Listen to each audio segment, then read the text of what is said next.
मेरे जहन में ख्यालात की यलगार हो रही थी। सिर्फ एक रात और एक दिन की बात और रह गई थी। उसके बाद सीताराम पंडित रामकिशन से अपनी मतलूबा शय हासिल करने के बाद मुझसे अलहदगी इख्तियार कर लेता। मैं फिर तन्हा रह जाता। मेरी ज़िंदगी का वो दरमियानी वक्फा किस खाते में लिखा जाता जो मैंने सीताराम के साथ गुजारा था। मैंने ईमानदारी और रास्त गोई के रास्तों को छोड़कर जिन गलाजतों में वक्त गुजारा था वो मेरे नामाए अमाल में लिखे जा चुके थे। मुझे उसकी सज़ा बहरहाल भुगतनी थी। मैं वक्त की गर्दिश के हाथों शिकार हुआ था। सिर्फ ये कह देना काफ़ी नहीं होगा। सफ़ेद रेश बुजुर्ग ने कहा था कि वो मेरा इम्तहान था, मेरी आजमाइश थी, जिसमें मैं बुरी तरह नाकामयाब हो गया था। लेकिन अभी ज़िंदगी के कुछ दिन बाकी थे। मैं अपने गुनाहों का कुफ़ारा अदा कर सकता था। गलतियों की तलाफ़ी नामुमकिन नहीं थी।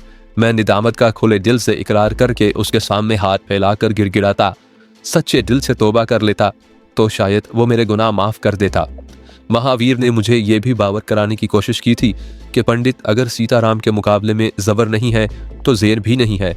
अगर उसने सच्चाई से काम लिया था तो फिर पंडित ने वो शय सीताराम के हवाले कर देने की बात ही क्यों की थी? वो क्या ख़ास बात थी जिसने रामकिशन के कदम डगमगा दिए थे? उसने ये भी कहा था कि वो शय उसके पास किसी की अमानत है। उसका इशारा किस सिमत था? उसने उस अमानत की हिफाजत करने की खातिर सीताराम जैसे खबीस शैतान से दुश्मनी मोल लेने की गलती क्यों की थी? वो उस शय को ज़ाया कर देता, दरिया बुर्द कर देता, बात ख़त्म हो जाती। लेकिन उसने ऐसा भी नहीं किया था। मैं हालात की गुत्थी को जितना सुलझाने की कोशिश करता उतना ही उलझ जाता। मैं कब तक ज़हनी तौर पर बेदार रहा मुझे याद नहीं। अलबत्ता जब मुझे ऐसे महसूस हुआ जैसे कोई मेरा हाथ थाम कर मुझे जगाने की कोशिश कर रहा है, मेरी वनूदगी की शिद्दतों में कमी आने लगी। फिर मुझे बुजुर्ग की मानूस आवाज़ सुनाई दी तो मेरा जहन बेदार हो गया। मैंने उस नौरानी चेहरे को सामने देखा तो मेरे दिल की धड़कनें तेज़ हो गईं। मेरे मोहतरम, मैंने अपनी बेबसी का इजहार पूरी आजिज़ी से किया। मेरा दम घुट रहा है, मैं आपसे मदद की दरख्वास्त करता हूँ। तू अब भी कुफर के अंधेरों में भटक रहा है। बुजुर्ग ने अपनी नाराज़गी का इजहार किया। देने वाली ज़ात सिर्फ उसकी है जिसने तेरे वजूद के लोथड़े में पूरी सदाकत और दयानत से जान डाली थी। अगर मांगना है तो उसके सामने दामन फैला, मुझे क्यों गुनाहगार कर रहा है? शायद आपकी सिफारिश मेरी ज़ात के लिए निजात का ज़रिया बन जाए। मैंने रिकत से गुजारिश की, ये भी तेरी भूल है।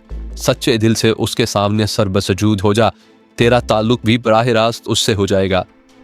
मेरी हिम्मत जवाब दे गई है। मैंने निदामत से सर झुका लिया। सीताराम की शैतानी कुव्वतों ने मेरे गिर्द जो जाल बुना है उसे काटने की ताकत खो चुका हूँ। नहीं, बुजुर्ग के नूरानी चेहरे पर जलाली कैफियत नमूदार हुई। हर फर्द खुद अपनी शख्सियत में किसी शैतान से कम नहीं। अपनी कोताहियों पर पर्दा डालने की खातिर शैतान को मुर्दे इल्ज़ाम मत ठहरा। तूने भी उसके अहकामात से रूगिरदानी की, जिंदगी का लिबादा ओढ़ लिया।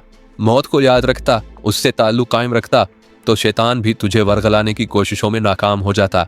अपनी गलतियों को दूसरे के सर डालकर तू सज़ा से नहीं बच सकेगा। मैं आपको दादा जान की वाकफियत का वास्ता देता हूँ। मैंने आखिरी हरबा इस्तेमाल किया। मलून बदबख्त, वो झल्लाकर बोले, अगर उस नेक मर्द से ताल्लुक ना होता तो मैं तेरी तरफ नज़रें उठाने का ख्याल भी दिल में न लाता।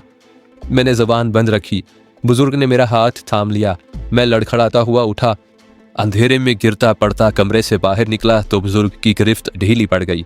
मैं जा रहा हूँ, उनकी आवाज़ मेरे कानों में गूंजी। जहन और अकल के दरवाजे खुले रखना, आगे जो उसको मंजूर हो। मेरा हाथ बुजुर्ग की गिरफ्त से आज़ाद हो गया। मेरे वजूद के अंधेरों में फिर साएं साएं का शोर बुलंद होने लगा। जहन पर फिर वनूदगी ने हमला किया। लेकिन फिर एक आवाज़ मुझे कहीं दूर से आती सुनाई दी, बालिक, मैं जानता हूं कि तूने दुर्गा देवी के इशारे पर विष्णु महाराज का जाप करके महान शक्ति प्राप्त कर ली है। ऐसा ना होता तो जोगी के मंडल से बाहर कभी ना निकल पाता। कौन हो तुम? मैंने मध्यम आवाज में पूछा। मैं भी उसी का पुजारी हूँ, तुझे जिसका आशीर्वाद हासिल है। मैं नहीं समझा कि तुम किसकी बात कर रही हो। देवी को याद कर बालिक, उसने संजीदगी से कहा। उसकी शक्ति ने मेरी पुकार सुन ली है। तुम कौन हो? मैंने फिर अपना सवाल दोहराया। मुझे कैसे जानते हो? जानने की कोशिश कर रहा हूँ, इसी कारण तेरे पास आया हूँ। मुझे अपना नाम बता दे। मेरा नाम जानकर क्या करोगे? मेरी एक गुत्थी सुलझ जाएगी, उसने इसरार किया। मन में जो दुविधा है वो दूर हो जाएगी। मैं रतन कुमार हूँ, लेकिन तुम? नहीं, उसने झल्लाकर मेरी बात काट दी। तुम रतन कुमार नहीं हो सकते। मेरे मन में जो खटका पैदा हुआ है उसका कोई कारण अवश्य होगा। मेरी तपस्या में कभी कोई खोट नहीं रहा। मेरा मन कहता है कि तू रतन कुमार नहीं है, और कौन हूँ मैं? मैंने गनूदगी के हालत में सवाल किया। यही तो मैं खोजने की कोशिश कर रहा हूँ, वो उलझ कर बोला। ये समय हाथ से निकल गया तो फिर सारा किया धरा नष्ट हो जाएगा। मेरी बात समझने की कोशिश कर बालिक, मुझे बता दे कि तेरा नाम क्या है? तू इस पापी जोगी के हाथ कैसे लग गया? मेरे जहन में फिर जवार भाटे की कैफियत पैदा होने लगी। दिल की धड़कनों में बेतरतीबी का रंग जाग उठा। एक शदीद घुटन का एहसास था जो मुझे बेचैन कर रहा था। मेरे दिल में यह ख्याल उभरा कि मैं अपने माजी की दास्तान फर दोहराता चला जाऊं, लेकिन उसी लम्हे सीताराम की शोला उगलती निगाहें मेरे सामने आ गईं। बालिक, उसका लहजा कहर आलूद था। तेरा नाम सिर्फ रतन कुमार है, इस बात को भी गिरा से बांध ले। कोई गड़बड़ घोटाला करने की कोशिश की तो मैं तुझे भी क्षमा नहीं करूंगा। सुन रहा है ना मेरी बात? हाँ, सुन भी रहा हूं और समझ भी रहा हूं, मैंने किसी मामूल के अंदाज में जवाब दिया। नहीं बालिक नहीं। दूसरी आवाज की घन गरज फिर मेरे कानों में गूंजी। इस पापी की बात पर ध्यान मत दे, ये तुझे बहकाने की कोशिश कर रहा है। मेरा कहा मान ले। मुझे बता दे कि तू कौन है? इस दुष्ट जोगी के हाथ कैसे लग गया? तेरा असल क्या है? समय गुजर रहा है, समय की कदर कर। इस बात को मान ले कि तू रतन कुमार नहीं है। हाँ, मैं रतन कुमार नहीं हूँ। मेरे दिल की गहराइयों से एक आवाज उभरी। फिर तू कौन है? मैं अपना असल नाम जबान तक लाने की जद्दोजहद में मसरूफ था जब दुर्गा की आवाज मेरे कानों में गूंजी। संभलो रतन कुमार, तुम सिर्फ रतन कुमार हो। जोगी सीताराम ने तुमसे यही कहा था। देवी, मैं भटक रहा हूँ, मैंने हाँफते हुए कहा। मेरी सहायता कर। मैंने कहा था कि मेरा आशीर्वाद तेरे साथ है। दुर्गा की आवाज का जादू मेरे कानों में नशा घोलने लगा। चिंता क्यों करता है? चैन की नींद सो जा। देवी, दूसरी आवाज ने एहतजाज किया, मैं भी तेरा सेवक हूं। तू जानती है कि मेरे मन में कोई छल कपट नहीं है। मैंने तमाम जीवन देवी देवताओं की कठिन तपस्या की है धर्म के मामले में। ये भी धर्म कर्म का मामला है। देवी की खूबसूरत पेशानी पर बल आ गए। उसने अंधेरे में किसी को नागवार नजरों से घूर कर जवाब दिया, तू वापस चला जा। धर्म का नाम लेवा है तो फिर अपने धर्म की रक्षा खुद कर। दूसरी तरफ से कोई जवाब नहीं आया। रतन कुमार, देवी ने दोबारा मेहरबान नजरों से मुझे देखा। तू चैन की नींद सो जा और इस बात को ध्यान में रखना कि तूने मुझे जोगी सीताराम के सिलसिले में क्या वचन दिया था। तूने अपना वचन तोड़ दिया तो तेरी सारी शक्ति छिन जाएगी। मैं भी नजरें फेर लूंगी। मुझे अपना वचन याद है देवी। मैंने उसकी आंखों की मस्तियों में डूब कर कहा, तूने जो कहा है मैं उसे याद रखूंगा। देवी मुस्कुराती हुई नजरों से ओझल हो गई। मैंने गनूदगी में गर्क हो जाना चाहा तो सफेद रेश बुजुर्ग की कहर आलूद नजरें देखकर हड़बड़ा कर जाग उठा। कमरे में मेरे और जोगी सीताराम के सिवा और कोई मौजूद नहीं था। मैं अभी अपनी बेचैनी और इस्तराब में मुब्तला था कि सीताराम भी इस तरह हड़बड़ा कर उठा जैसे किसी बिच्छू ने उसे डंक मार दिया हो। मुझे जागता देखकर बोला, क्या बात है बालिक, तू अभी तक सोया नहीं? मुझे प्यास लग रही थी इसलिए आंख खुल गई। मैंने दरोग गोई का सहारा लिया। सीताराम ने मुझे तेज नजरों से घूरा, फिर मटके से पानी निकालकर मेरे सामने कर दिया। मैंने खामोशी से पानी हलक के नीचे उतारा, फिर दोबारा लेकर आंखें बंद कर लीं। सुबह मेरी आंख देर से खुली। सीताराम किसी पुजारी के साथ बैठा कुसर पुसर में मसरूफ था। धर्मशाला का मालिक भी मौजूद था। मुझे जागता देखकर उनके दरमियान होने वाली कानाफूसी बंद हो गई। मैं आंखें मलता हुआ उठ बैठा। पुजारी मुझे बड़ी गहरी नजरों से देख रहा था। सीताराम के तेवर भी मुझे कुछ बदले बदले नजर आ रहे थे। नाश्ता परोस दूं महाराज? धर्मशाला के मालिक ने सीताराम से पूछा। अब तो रतन कुमार भी जाग गया है। सीताराम ने अस्बात में गर्दन हिलाई तो वो उठकर कमरे से बाहर निकल गया। पुजारी, जो किसी बूढ़े बरगद की तरह बोसीदा और उम्र रसीदा नजर आ रहा था, बदस्तूर मुझे टिकटिकी बांधे देख रहा था। मेरे जहन में रात की कहानी दोबारा मुतहर्रिक हो गई। सीताराम की संजीदगी और बूढ़े पुजारी की आंखों की चुभन मुझे बेचैन कर रही थी। शायद सीताराम फिर मेरी तरफ से किसी शकूक व शुबहात में मुब्तला हो गया था। कमरे में गहरी खामोशी मुसल्लत थी। क्या बात है गुरु? मैंने अपनी जगह कसमसा कर पूछा। तुमने अभी नाश्ता भी नहीं किया? तेरे उठने की राह देख रहा था। सीताराम ने स्पाट आवाज में कहा। जाकर मुंह पर छींटे मार कर आ जा। मैं खामोशी से उठकर कमरे से बाहर निकल गया। इस वक्त सुबह के 10 बज रहे थे। आज का दिन सीताराम की जिंदगी का सबसे अहम दिन था। उसे जिस शय की तलाश थी, जिसकी खातिर उसने मेरी जिंदगी में जहर घोला था, आज उसके कब्जे में आने वाली थी। कम अज कम उसने तो यही सोच रखा था। बूढ़े पुजारी की मौजूदगी भी इस बात की निशानदही कर रही थी कि जोगी सीताराम ने सुबह ही से अपनी तैयारी शुरू कर दी थी। मैंने उस बूढ़े पुजारी को पहले कभी नहीं देखा था। मैंने उसके बारे में सर खपाने की ज़रूरत भी महसूस नहीं की। मेरे जहन में रात की बातों के अलावा एक ख्याल और भी कलबला रहा था। सीताराम से गुलू खलासी हासिल करने के बाद मेरी मंजिल क्या होगी? मैं मुंह हाथ धोकर ताज़ा दम होकर कमरे में वापस आया तो नाश्ता परोसा जा चुका था। बूढ़ा पुजारी फिर मुझे किसी आदमखोर गिद्ध की तरह घूरने लगा। मुझे उसका अंदाज खिल रहा था। नाश्ते के दौरान ज्यादातर खामोशी ही रही। सीताराम ने दबी जबान में बूढ़े पुजारी का तारुफ करवाते हुए कहा, ये मेरे बहुत पुराने मित्र पंडित अमरनाथ हैं। आज ही काशी से वापस लौटे हैं, इसी धर्मशाला में ठहरे हैं। मुझे रतन कुमार कहते हैं। मैंने अपना तारुफ करवाया तो पंडित अमरनाथ के होंठ सूखे पत्तों की तरह थड़थड़ा कर रह गए। उसने कोई जवाब नहीं दिया। उसकी खामोशी भी मायनी फेस थी।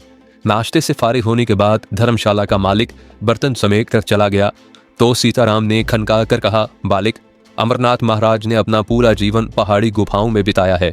देवी देवताओं को राजी करने के कारण बड़ी कठिन तपस्या की है। मेरे बड़े भाग जो आज इनके दर्शन हो गए। महाराज की जबान से जो बात निकल जाए वो पत्थर की लकीर होती है। तू भी अपने भविष्य के बारे में कुछ मालूम करना चाहे तो महाराज से पूछ ले। ऐसे ज्ञानी ध्यानी लोग किस्मत से ही मिलते हैं। फिर तो आज का दिन तुम्हारे लिए भी बड़ा शुभ होगा, मैंने संजीदगी से कहा। तूने अपने बारे में कुछ जानकारी नहीं की? बूढ़े पंडित ने पहली बार जबान खोली। उसके लहजे में गहराई थी। उसकी उकाबी नजरें बदस्तूर मेरे चेहरे पर मंडला रही थीं। क्या तुम किस्मत का हाल भी बता सकते हो? मेरे लहजे में हल्का सा तंज था जिसे सीताराम ने भी महसूस कर लिया। उसकी पेशानी पर सिलवटें उभरने लगीं। वो अपनी खफगी का इजहार करने की खातिर अल्फाज तोल रहा था जब बूढ़े पंडित ने हाथ उठाकर उसे खामोश रहने का इशारा किया। मुझ पर नजरें जमाए बड़े ठोस अंदाज में बोला, मैं तेरे भीतर का सारा हाल खंगाल चुका हूँ बालिक। तेरा जीवन खुली किताब की तरह मेरी नजरों के सामने है। जो बीत गई, जो बीत रही है और जो बीतने वाली है, मैं सब जानता हूँ। तेरे मन में जो खलबली सर उभार रही है, मैं उसे भी देख रहा हूँ। गुरु का साया मेरे सर पर कब तक बाकी रहेगा? मैंने उसे टटोलती नजरों से देखा। तू जिस बंधन की बात पूछ रहा है वो कच्चे धागों से बंधा है। उसके टूटने का समय आ चुका है। ये तुम क्या कह रहे हो महाराज? सीताराम चौंका। वही जो तू पहले कह चुका है, पंडित ने बड़ी साफ गोई से जवाब दिया। तेरा सपना अगर पूरा हो गया तो तेरा और इसका नाता टूट जाएगा। मेरा सपना अवश्य पूरा होगा, सीताराम ने बल खाकर कहा। जोगी भी मन के भीतर झांकने की शक्ति रखता है। मेरी बात का बुरा मान गया मूर्ख, अमरनाथ ने मायनी फेज अंदाज में सीताराम को घूरा। मैं लगी लिपटी की बात नहीं करता। जो भविष्य में लिखा है उसे भी धरती की कोई शक्ति नहीं टाल सकती। तू जितना मन चाहे हाथ पैर मार ले, लेकिन होगा वही जो। मेरी बात छोड़ो महाराज, सीताराम ने पंडित की बात काटकर कदरे खुश्क लहजे में कहा। मैं तुम्हें रतन कुमार के कारण इसी कमरे में लाया था। क्या जानना चाहता है तू? पंडित ने सीताराम को नागवार नजरों से घूरा। उसे सीताराम की दखलंदाजी शायद अच्छी नहीं लगी थी। मैं संभल कर बैठ गया। पंडित अमरनाथ के तेवर बता रहे थे कि साफ गो और खरा आदमी है। शायद सीताराम ने उसे कमरे में लाकर गलती की थी। मैंने मौके से फायदा उठाते हुए पंडित को मुखातिब किया। पंडित रामकिशन ने गुरु को जो वचन दिया है, क्या वो उसे पूरा करेगा?